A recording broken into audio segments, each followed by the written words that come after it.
Everything seemed fine as toddler Ben played outside in the hot summer sun. Moments later, he'd vanished.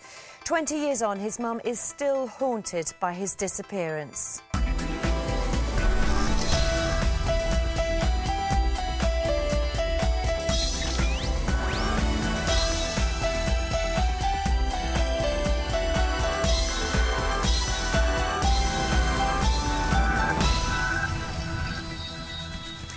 Good morning and welcome to Missing 2011. All this week we're meeting some of the families and friends of people who've disappeared, and we need your help to bring their loved ones home.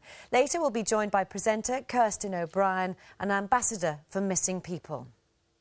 But first, among the most iconic images we've shown you in past series of Missing was the face of Andrew Gosden, a 14-year-old schoolboy from Doncaster who one morning simply disappeared from home. On the morning of Friday the 14th of September 2007, 14-year-old Andrew Gosden left for school as usual. Later that day, his parents Kevin and Glenys got in from work, expecting Andrew to be upstairs doing his homework. We just made an assumption that Andrew had come in from school and was either in his room or in our converted cellar room, and we just called him for tea. And then we realised that he wasn't in the house. Andrew's school uniform was in his bedroom, but there was no sign of him. We then got to the point of trying to contact school, and we were able to then find out that he'd never even turned up at school in the morning. As that next hour progressed, we knew something wasn't right. And so we then kicked things into motion and we found the police. South Yorkshire Police immediately launched a search. Andrew was categorised as a vulnerable, high-risk missing from home person due to his age and the circumstances in which he's gone missing, and this incident has been treated as a major incident. Gradually, the police pieced together what Andrew did on the day that he left. Andrew went missing obviously early in the morning when his parents had already left for work, and obviously he's then returned when he knows that there'll be no one in at the house. He's had the opportunity to change and to collect whatever items he's needed. It was clear that Andrew had a plan that day. For the first time ever, Andrew didn't go to school. Instead, as the police later found out, he headed for a cash point. He must have gone to the cash till, got a couple of £100 out, and got a train to King's Cross. The police knew that Andrew had taken the train from Doncaster station, and as the investigation progressed, they unearthed a key witness. We've spoken initially to the lady at ticket office who sold Andrew the ticket. Interestingly, he bought just a single ticket when a return would have only cost 50p more, which possibly indicates that he wasn't intending on coming back home. Police then tried to work out Andrew's next move. They trawled through hours of CCTV footage of passengers at King's Cross, until finally they came up trumps. Andrew was caught on camera leaving King's Cross station at 11:25 the morning he went missing. From this point, he simply disappeared onto the streets of London. And later in the programme, there are new developments in the hunt for Andrew. Now, though, can you help us find this missing person? Julie Melton left her parents' home in Somerville Road in the Waterloo district of Liverpool one afternoon in July 2004. She telephoned them that evening to tell them she was nearly home, but she's not been seen or heard of since. Julie's described as 5'4", slim-built, with short brown hair, and she speaks with a strong Liverpool accent. When she was last seen, Julie was wearing silver earrings, a black T-shirt and black trousers with a floral design on the right leg. Have you seen her? If you have, please call Missing People on 0500 700 700. Calls are free from most landlines, but may be chargeable from some mobiles. Please do call if you have any information which might help. It is completely confidential. And please do get in touch. Your call really can make a difference. Yesterday we featured the story of Darren Waller from Hartlepool and the daughters he'd left behind. and 3 people rang missing people to report sightings of Darren, which they passed on to the police in Cleveland. Claudia Lawrence's story continues to attract public attention, with 2 more sightings from viewers. Again, they've been passed on to North Yorkshire Police to follow up. Our appeal for Colin Turner also prompted a sighting. Colin's been missing since 2007 from County Cork in Ireland. And there was a further sighting of London lad Alexander Slowly, Gogs to his friends. Alexander disappeared aged 16 in 2008 when he went off to spend a weekend with friends. Don't forget the number to call if you have any information is 0500 700 700. All week, actress Gaynor Faye has been out and about on the streets of her old patch in Manchester with the investigators of the city's Missing from Home unit. It's my 3rd day shadowing the head of Manchester's Missing People unit, Julie Potts, and already I'm getting a real insight into what her job entails. It hasn't like an emotional toll on me, just doing that one kind of, I felt myself getting drained. You're always conscious at the back of your mind, are they safe and well, are they okay? So far I've been struck by the speed and efficiency of the Missing Persons unit when a fresh case lands on the desk. Hello? Hi Julie, you alright? Yeah, I'm fine, thank you. Oh, what are we doing today? Yeah. We're going looking for Jordan. And meeting his auntie, Kimberly. Jordan's been missing now for around 3 years. He was 16 when he went missing, so he's actually 19 now. Right. And his family have not heard anything from him for over 3 years. Today, Julie's enlisting the help of Manchester City Football Club to make a special appeal on behalf of Jordan Ratcliffe. At just 20 months, Jordan was abandoned by his mother. His grandfather became his guardian and has raised him ever since. As we head into the city, Julie fills me in on the details of Jordan. Up to him being a teenager, everything was just a normal family, and then, like every teenager, I think he rebelled a bit. He was living temporary at a hostel in the city centre, with the hope that he was going to go back to his granddad in Kimberley. It's a sad fact that 64% of missing people in Greater Manchester are teenagers. Being a mother myself, it's great to know that there are skilled investigators like Julie working round the clock on every individual case. I think that's what I've realised, is that if any of my children, please don't, but did go missing, I'd know that somebody like you was at the end of that phone and would do everything possible to try and find my child, and it's given me a lot of reassurance now. If it's out of character and you've got concern, you should phone. Don't delay that call. You're not going to be sort of said, how long have they been missing? Don't phone till tomorrow. Julie never switches off. I'm used to sitting back and enjoying the ride. But Julie's scanning every face. Suddenly, somebody catches her eye. He went down there, didn't he? Yeah. Right, on his bike. She thinks she's seen Jordan and turns the car around to have another look. It's possible we get down the street again and he may have gone. Yeah. Well, he was on a bike, so it'd be quite quick.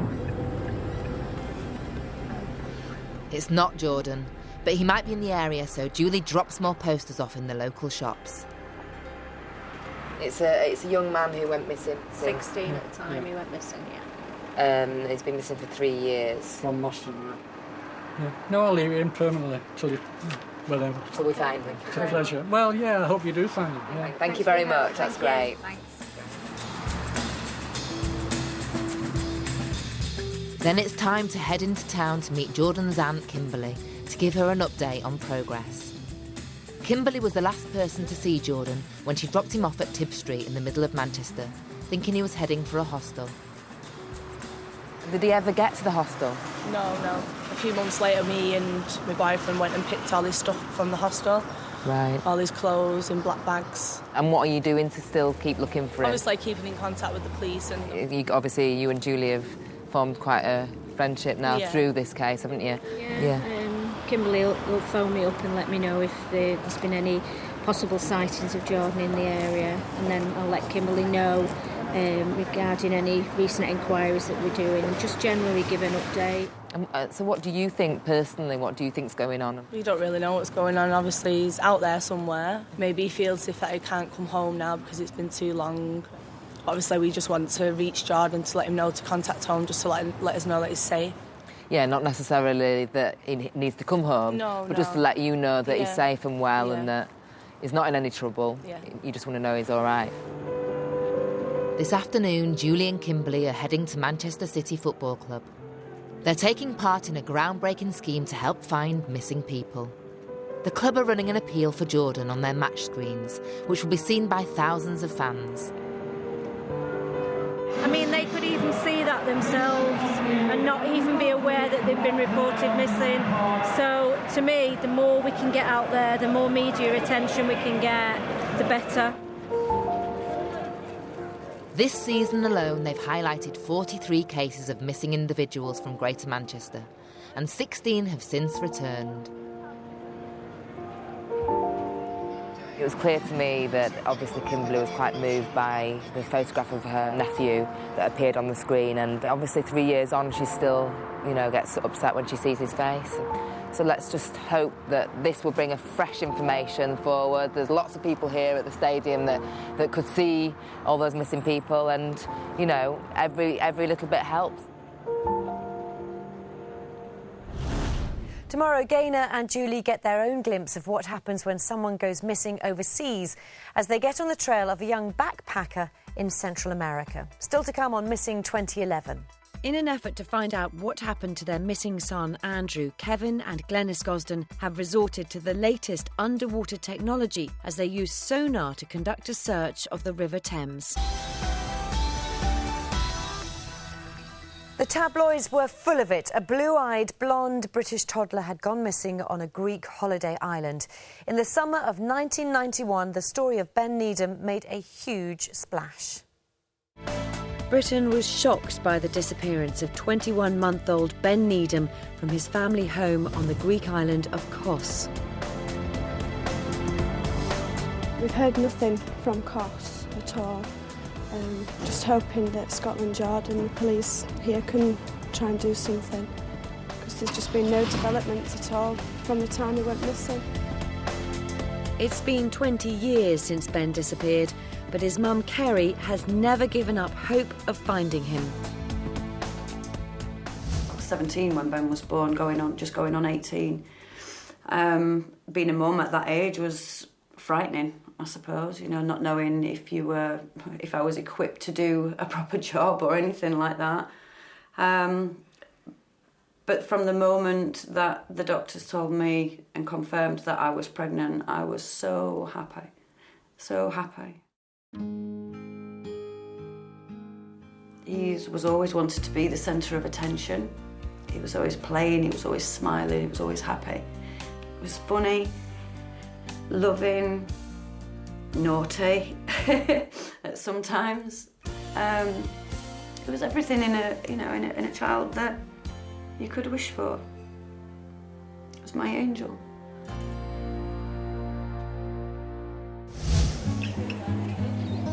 At the time Ben went missing, his family were living on the island of Kos. Kerry often left Ben with her mother Christine while she went to work. My brother and my father were renovating an old farmhouse for a Greek guy. It was a job. My dad's a builder. I dropped Ben off at my mum's that morning. Ben was just playing outside the farmhouse, just being a normal toddler. Around 2:30 that afternoon, my brother left because there was no more work to be done that day. And Ben was still outside the farmhouse door, just playing. Christine took her eye off Ben for just a minute while she went inside the farmhouse. Moments later, she noticed Ben had gone very quiet. She just went outside the doorway and he wasn't there. He'd vanished completely. At first, Christine thought Ben had wandered off down the farm track. She began searching the property. But after 4 hours, it became clear that Ben had disappeared. His grandparents called the police.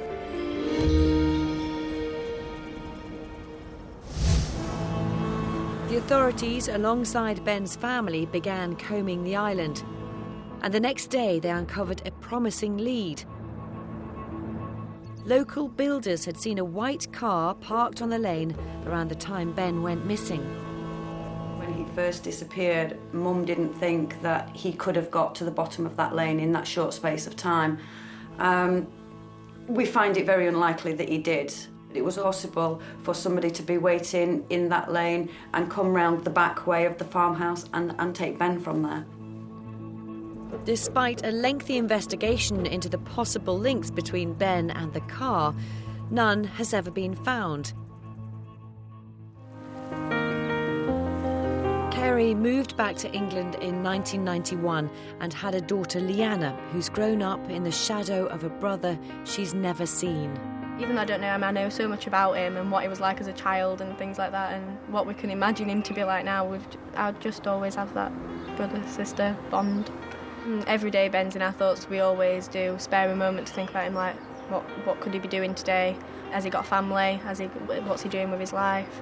I think it's obviously in her heart, it's in her blood. She wants to find her brother as much as I want to find my son and my mum and dad with it's their grandson. We're all as equally determined to do whatever it takes.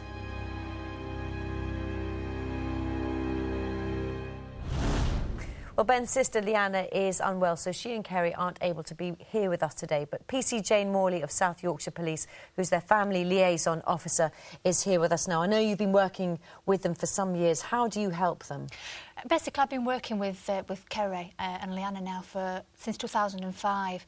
I'm there to support them, really, someone to listen to them, be there if they need someone on the end of the phone for them. And have you noticed changes in Kerry over those years that you've worked with them? I have, yeah. I've seen her grow a lot stronger. I think she's become a lot more positive about the future, and she's more determined in the fight to find Ben. And it's a strange position for Leanna because she was born after Ben had gone missing, but she's still involved very much in it, isn't she? She is. She's been brought up, obviously, with the search for Ben, and she's very focused on helping her mum in looking for Ben. OK, so it's very much part of their family structure, their family life still. It is, of course it is. He's part of the family and they're looking for him. 20 years on, OK. Yeah. Well, over the years, the mystery has only deepened, but the family's determination has never wavered. 20 years ago, toddler Ben Needham was playing with his grandparents on the Greek island of Kos. They turned their backs for a moment and he was gone. Ben's disappearance is a complete mystery of how he got so far away from us in just 1 minute, as though someone had just lifted him. But we just don't know.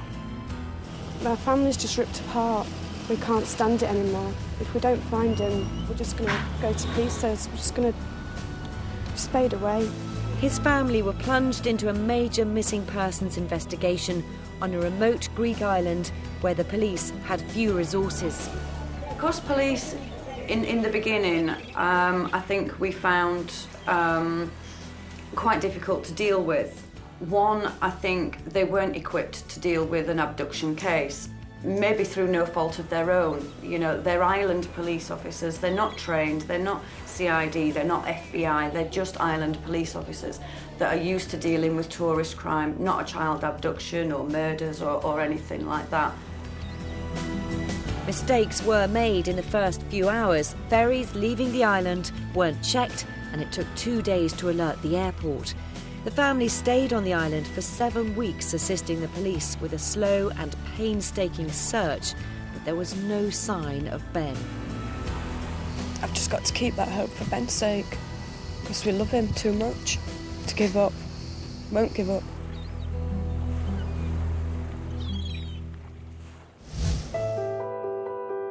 As the years went by, Kerry and her parents worked tirelessly to keep Ben in the public eye.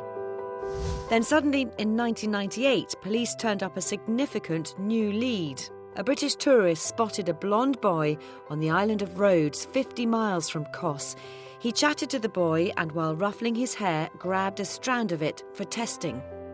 From the pictures we've seen of the little boy, there's a lot of similarities to Ben, the way he looks, the way he acts. We're trying not to build our hopes up too much, just in case it turns out not to be Ben.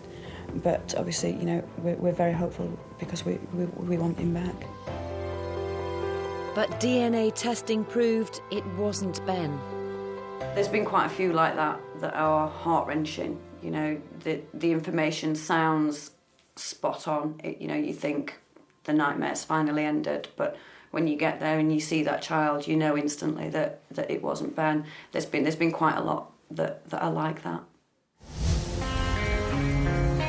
Over the years, Kerry has remained convinced that Ben is out there somewhere, and so is her daughter, Leanna.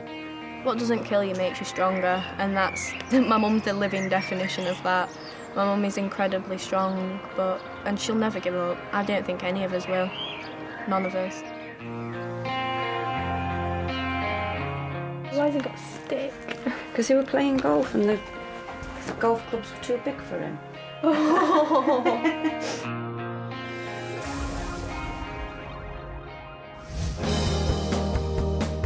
Kerry and Leanna are trying everything they can to reach Ben, even getting an artist to create an image of what he'd look like as an adult.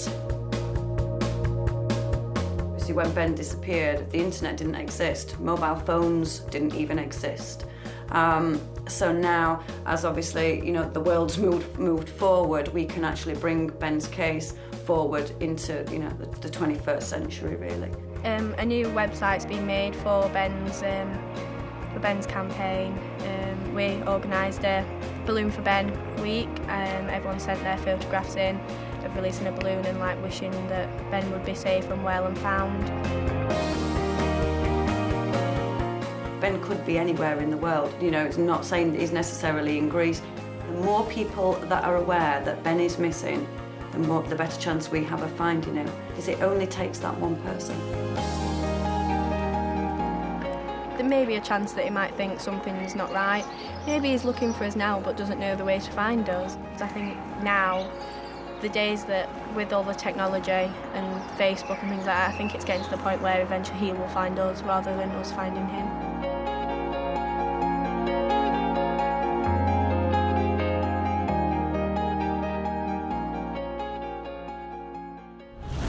Jane, lots of us will remember Ben as a little boy, and this is an age progression of what he would look like now, isn't it? Yeah. Quite important to have this image out there, isn't it? It is really important, and the good thing is with the new website that's just been brought out, it's actually got a printable poster with this age progression on.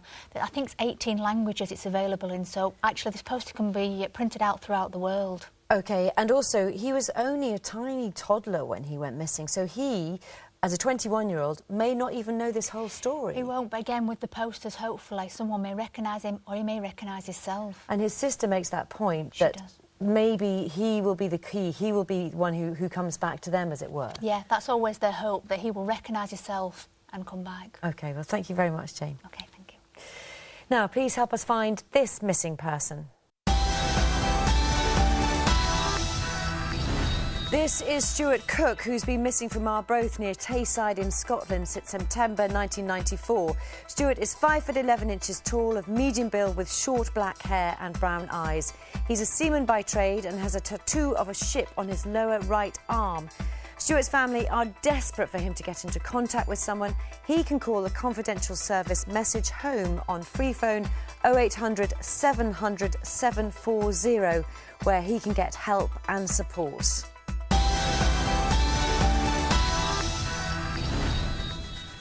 To have a brother go missing is hard enough, but for Rachel Elias, the experience was intensified by having to deal with it in the full glare of the media spotlight.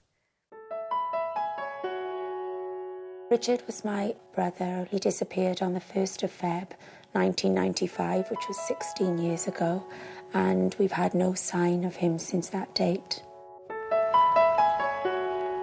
Sometimes it doesn't feel real. You look back and you think, I can't believe I'm here 16 years later. You know, you always have that assumption that someone is going to be around.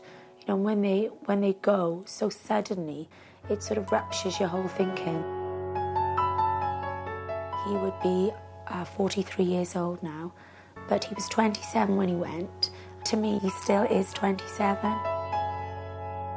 For the last 16 years, Rachel and her family have been struggling to deal with her brother's disappearance and find a way to move on.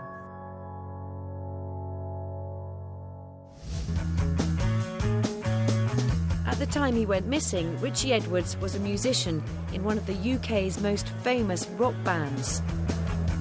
He was a member of the Manic Street Preachers, and he was the co-lyricist with the band. His strength was his words, I suppose, what he's left for us all.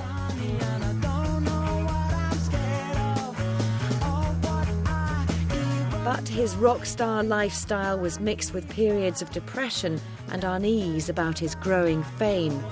Things came to a head in February 1995.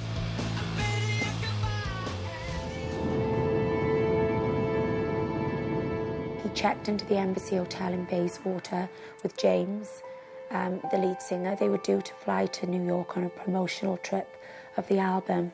When James went to his room the morning of the 1st of Feb, he had checked out. He'd already departed at 7 a.m, and that was the last time he was seen. For Rachel, this was the beginning of a long battle to make sense of what happened to her brother. Back then, the process of finding a missing person was very different. The police investigation revealed that Richie had travelled from London to Wales, then back to Bristol. 3 different police forces were involved, and there were no specialist units.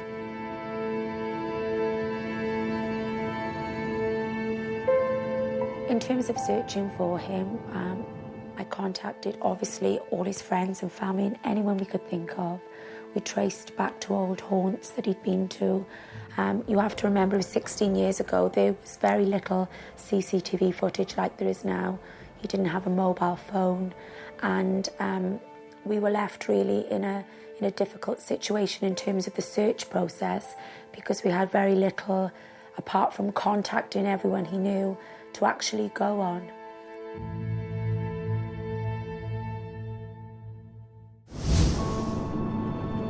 Today, Rachel is back at the Severn Bridge service station near the Welsh border where Richie's car was found. It's been about 11 years since I've been back here when we made the last appeal specifically from this car park. And it's strange returning here, and it's a mixture of emotions, really. And this is the last whereabouts of Richard when his car was found here. The driver's seat of the car was down, as if someone had possibly been lying in it. There were food wrappers everywhere, and a bag, a hold-all bag, with photographs.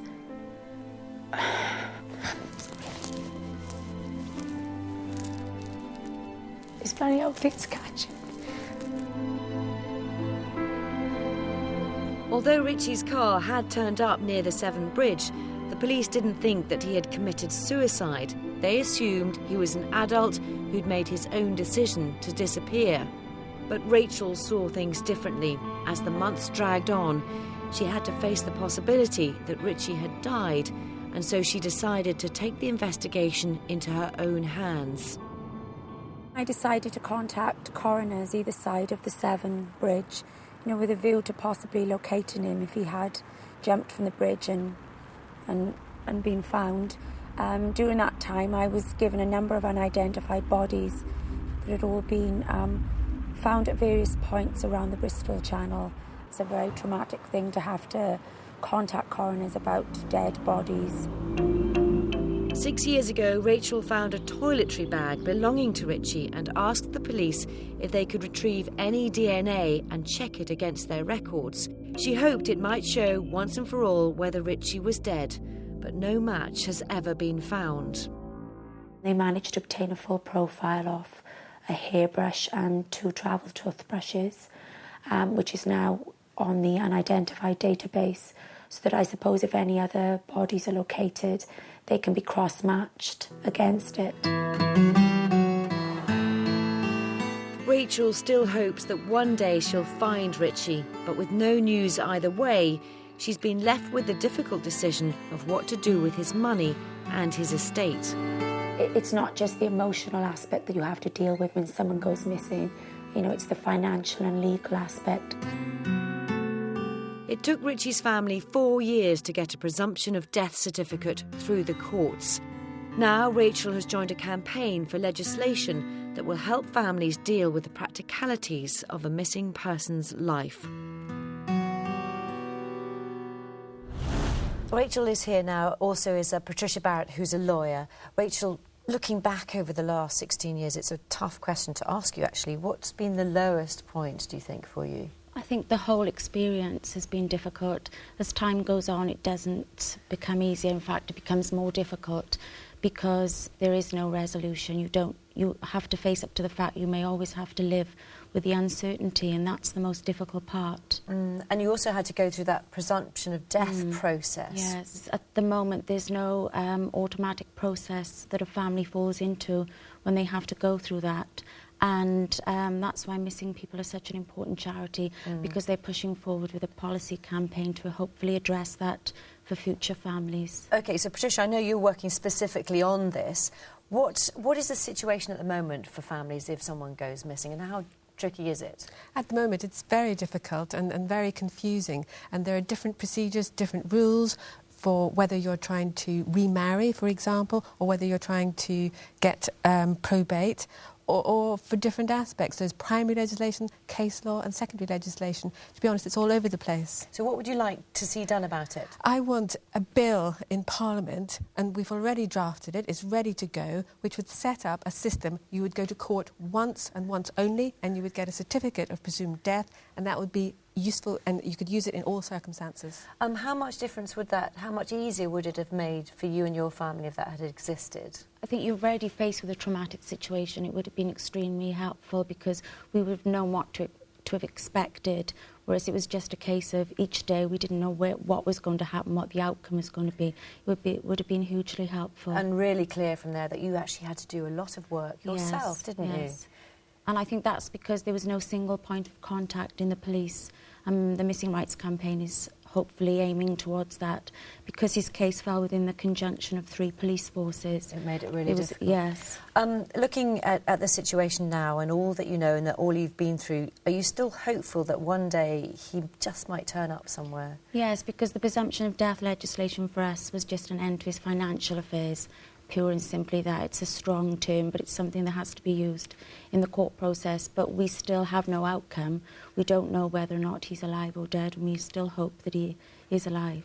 And you said in that film that sometimes there's just little things that catch you. Presumably you've got the photos and all the rest of it. And it catches you, I suppose, unawares, and it's just something you have to deal with as it occurs, really. Well, listen, thanks very much for coming to talk to us today. Thank you. Thank you. Now, can we have your help in trying to find this person? This is Daniel Birch, who's been missing from his hometown of Dover in Kent since August 2000. No one has seen or heard from Daniel since, and his friends and family are desperately worried about his disappearance. Daniel, also known as Danny, is 5'11", medium-built with short silver grey hair. The last time he was seen, he was wearing a checked shirt over a vest with blue or grey trousers. He also wears bifocals. If you think you've seen him, please contact Missing People on 0500 700 700. We're joined by Kirsten O'Brien to talk to us about her role as ambassador for Missing People, and it's something you became involved in, didn't you, because of your friend and co-presenter Mark Spate? Yes, it's recently been 3 years since Mark disappeared, since we lost Mark, but he was missing for 6 days, and we all know how it ended. But in those 6 days, it was just the experience of constantly, every time you're on a tube journey, you're looking for that person, you're ringing friends, you're racking your brains, where could he be? Which drew me to the charity, really. Having had that experience, I thought, I need to get involved. And of course, very sadly, we know what happened to Mark. As you said, he died. What have you learned during your time with Missing People about the families and the friends and all the rest of it? Well, it's a lifeline, the charity Missing People, when somebody disappears. There's the runaway helpline that they have if you're thinking of running away, or if you have run away, you want to get a message to someone. Similarly, there's the message home if you want to say to your family, I don't want to come back for whatever reason, but here's a message from me. Or just the helpline if you want information, if you want support. it's an incredible thing that's there when this unusual situation happens. I mean, I have to say, over 250,000 people go missing each year. That charity is there for them. The good news is that the Missing People charity publicises it. Of the cases they publicise, 75% of those people are found. So there are because lots of the publicity. Lots of happy endings. Yeah. It's also striking, talking to friends and families as well, is one person going missing can have a big impact on a wide circle of people as well. Well, that's it. You know, it doesn't just affect the immediate family, the outer family, it's then friends, it's colleagues, it's people that just hear the story and are affected by it. I recently did the 10K run that we do every year for the charity, and, you know, there are people running in droves because they've been affected by what they've heard, raising money, and that was really a sort of positive thing for me, that it can be so affecting in such a negative, harrowing way, but there are things you can do collectively as a group of people to start making a difference, which is sort of really encouraging. Thank you very much, Kirsten. Back now to the story of Andrew Gosden. Without a word for 4 years, his parents have taken matters into their own hands. In September 2007, 14-year-old schoolboy Andrew Gosden left his home in Doncaster and took a train to King's Cross. The last time he was spotted was on CCTV leaving the station at 11:25 a.m. Then he vanished onto the streets of London. On the first anniversary of Andrew's disappearance, his family and friends made the 100-mile journey to the capital to continue the search. We've got 3 coachloads of people going down to London. This is our last big attempt at publicity to see if we can find Andrew. And we're going to try and get 15,000 leaflets out in central London, so we've grouped everybody at the other end. And I haven't had time to kind of get upset about it or anything, because we've just been so busy preparing this. But I think there'll be moments when it's a bit sort of like... Especially, I mean, Glenys and I are going to go up to King's Cross in particular. Today is probably going to represent a little bit of closure in our minds. So it isn't like we're giving up or finalising on anything, but it's just for us to say, you know, that there's always a place for you back in our house, Andrew. We love you and we miss you, but if you want your new life, you know, then you raise kids to have roots and you give them wings. You've taken yours a little bit early, son, but, you know, every good luck to you. And we've had no contact from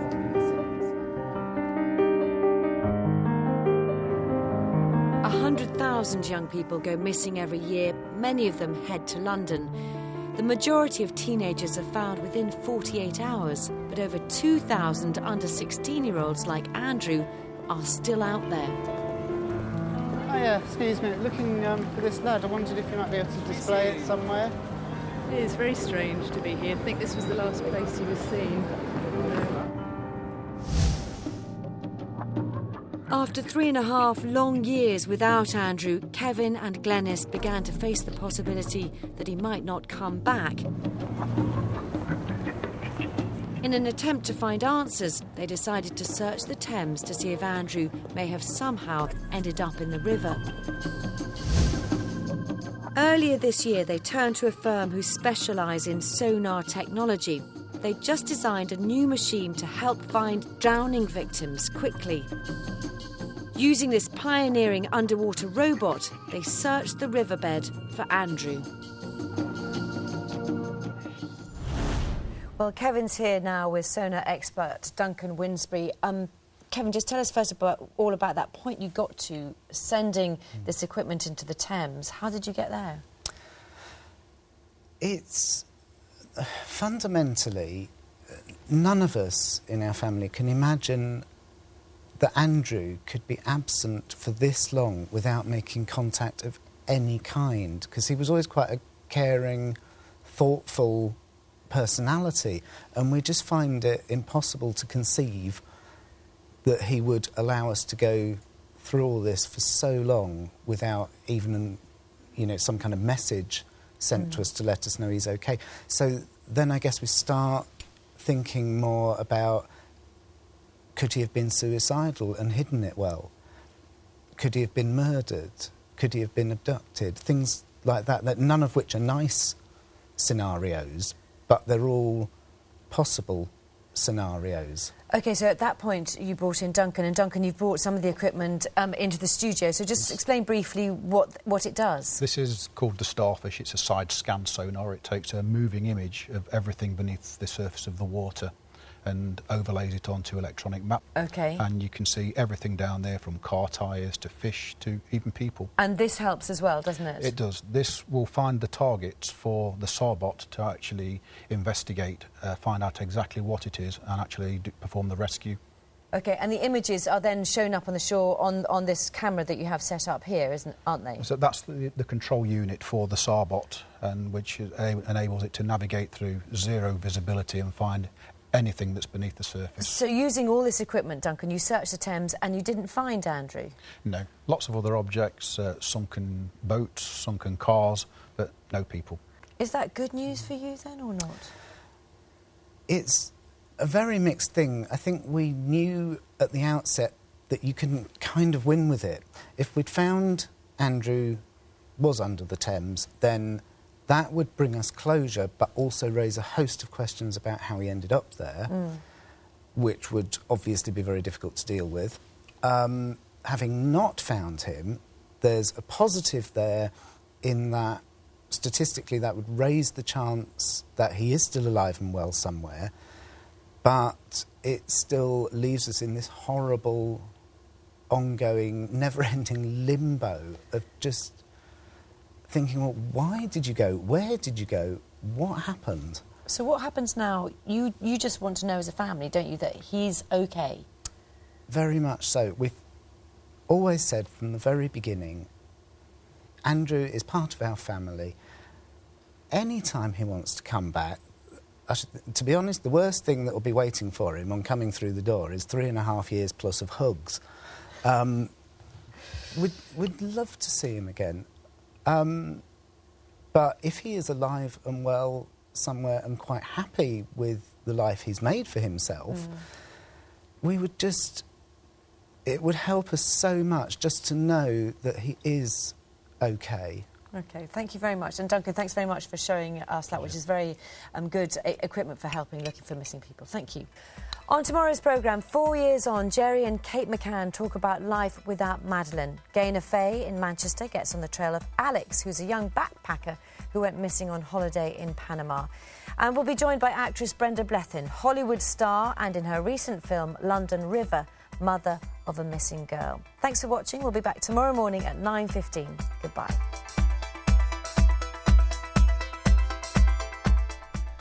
So what's been causing all those headaches? There's a terrible shock for Sambuca in tonight's Waterloo Road. That's at 7:30 here on BBC One.